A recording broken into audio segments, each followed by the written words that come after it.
Hello, everyone, and welcome again to another Teacher Joseph podcast. Today, we're going to look at the reporting verb to quip, and that's when you give a witty or funny remark. Now, for some reason, to quip doesn't appear in many of the grammar books.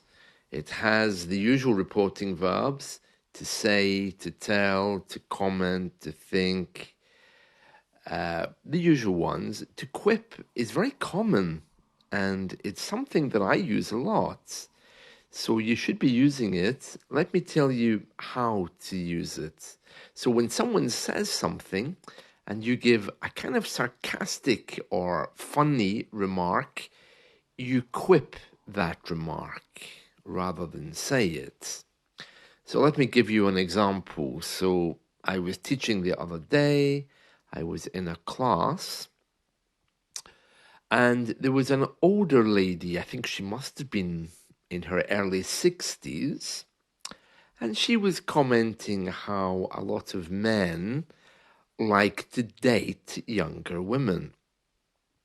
And she said, oh, a lot of men these days, they only want younger women to date. What's a woman in her 40s to do? She said. I don't know. Let's find a woman in her 40s and ask her, I quipped.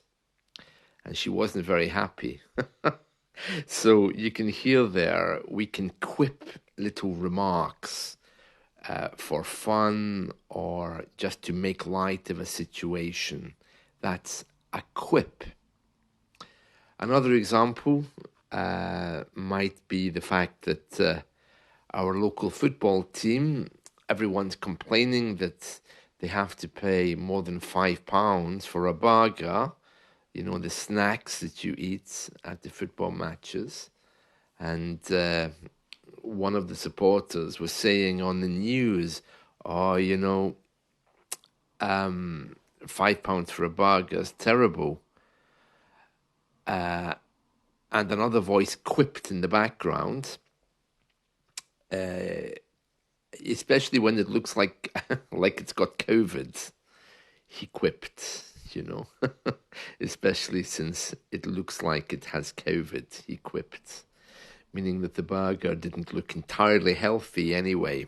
So those are two examples of to quip. To quip. I was talking to someone the other day and we were discussing the word ambition. This was in another class with the students. And I asked them, do you think older people have ambitions? And the person responded by saying, well, what do you think? You're older than me. And I thought, what? I said, maybe we should find an older person and ask if they're ambitious.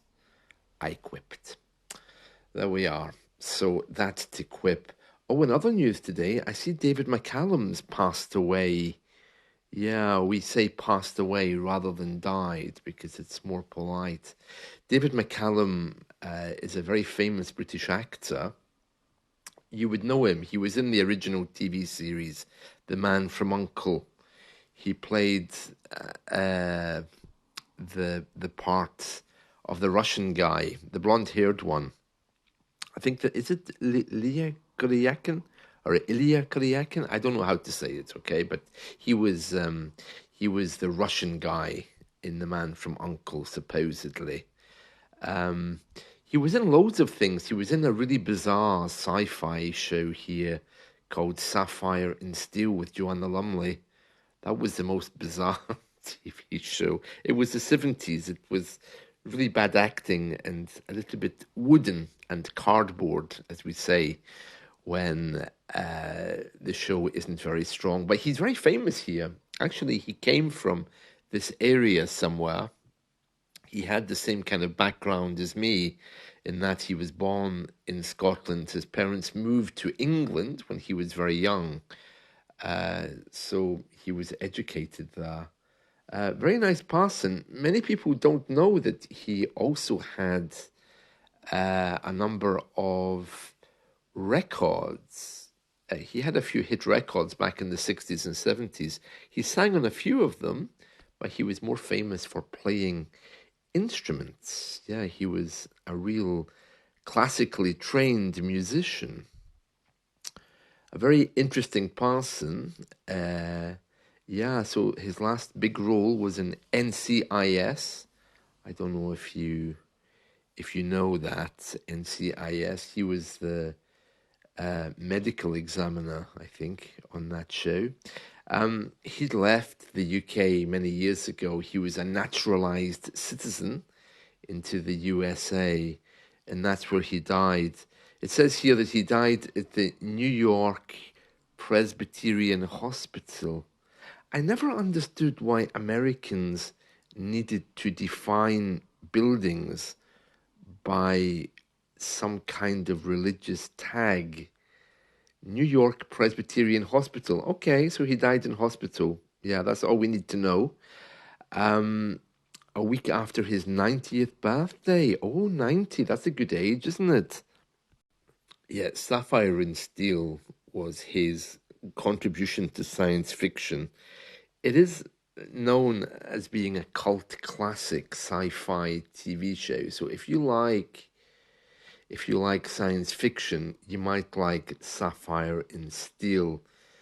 Um, it was really odd. It was hard, I think, for them to make it, and it's very hard for me to describe what the show was about. But basically, they traveled through time repairing holes or repairing damage to the time tunnel. Okay. And that sounds like quite a good kind of plot, doesn't it?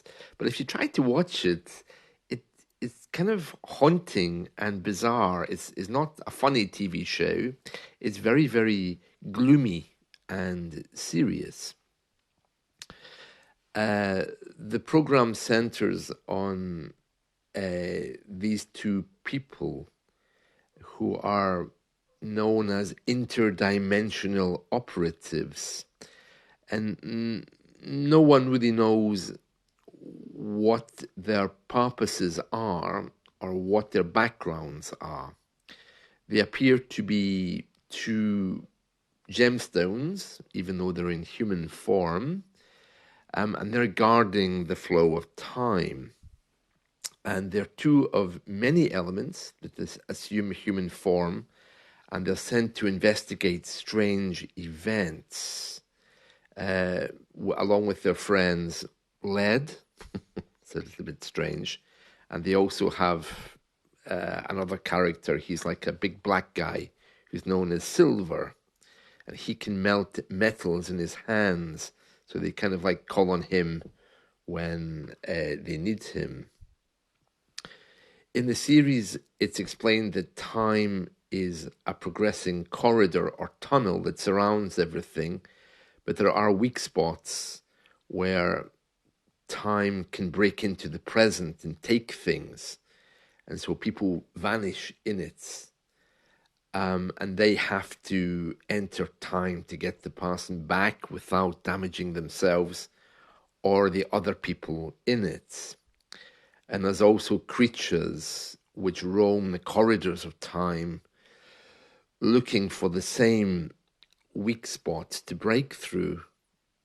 Oh, I can't believe that I actually made it sound interesting, because when I tried to watch it, it's incredibly dull, especially the scripts, which are a bit weak, because Sapphire and Steel, this man and woman, they kind of just appear like ghosts, and kids are often afraid of them.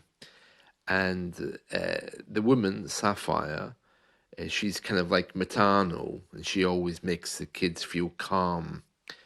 And Steel is much more harder. And he doesn't have a lot of patience with kids.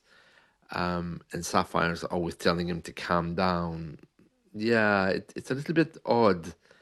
I think most people liked it because Joanna Lumley supposedly looked beautiful. I think that was the the big thing. And of course, in those days, women were known only for being mothers and being feminine.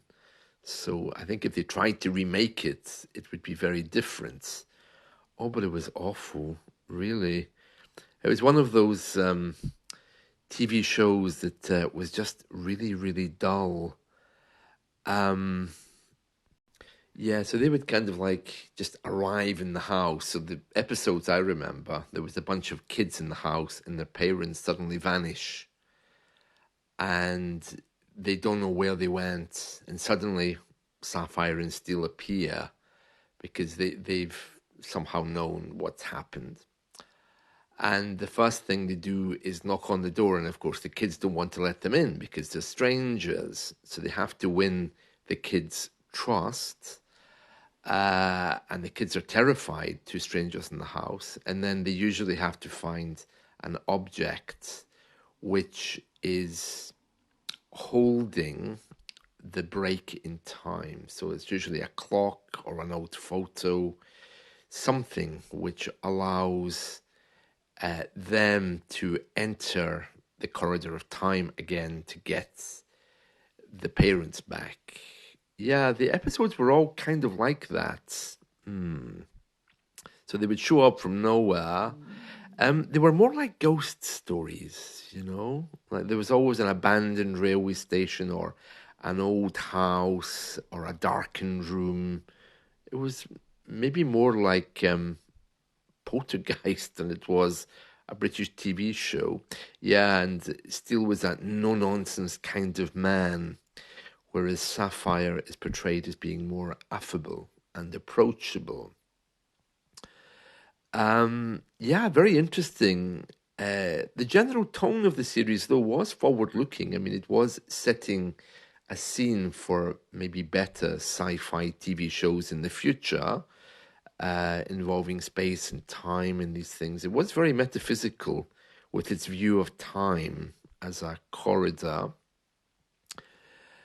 I mean, the general view is that forward-looking things are good and that old things can be dangerous. That was the kind of tone that time can attach itself to, and that the past should be left behind, or an evil force could come through it and catch you. Yeah, we don't really know much about Sapphire and Steel, but they're not human, but they can appear and disappear.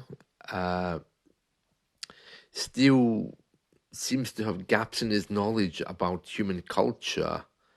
And yeah, Sapphire, she loves kids, but she's very detached. She's not the kind of person you'd want to employ as a babysitter.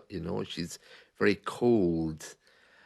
Um, There is one episode where they confirm that they are aliens, and the two also joke about being involved in the Mare Celeste. That was the boat that was found in the 19th century with nobody on it. Yeah, so they're kind of like operators, but we don't really know who they are. Silver's funny, this large black guy that just laughs at everyone. And there's other things as well. For example, I think the man Steel, he can freeze himself so that nobody knows he's there. And Sapphire and him can talk to each other telepathically so that nobody can hear them. The usual kind of sci-fi things. But it takes a long time to work out the storyline, unless you know a little bit of the background of what they're trying to do. It can just appear very odd.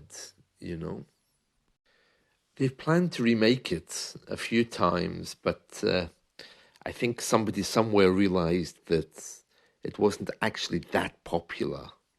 Yeah, so it got shelved and nobody's picked it up again. They did make audio plays about it, which were fairly successful, but the remake of Sapphire and Steel didn't actually go anywhere. But every so often somebody says, "Oh, we want to remake it," but I can't imagine it being popular. They'd have to redo the characters and the story to give it a bigger kind of appeal. I think.